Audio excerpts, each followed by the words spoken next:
د ګرمۍ په اساس کې وکولی شو چې یو تاسیسات چې د پاکستان د حکومت له طریقې تازه خبر له ننګرهار، نیمروز او کونړ وروسته طالبانو کندهار کې هم د پاکستان نظامی تاسیسات ړنګ کړي. پاتې جزئیات هم دغه ویډیو کې وګورئ او چینل سبسکرایب کړئ.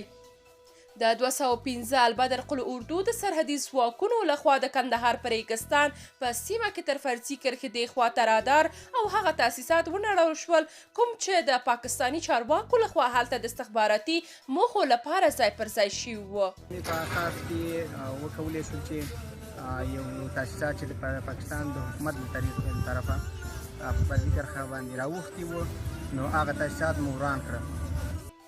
د یادونې وړ ده چې تر دې وړاندې د هیواد بیلابیلو سیمو کې هم طالبانو د پاکستان تاسیسات او اغزان تار نړولي وو.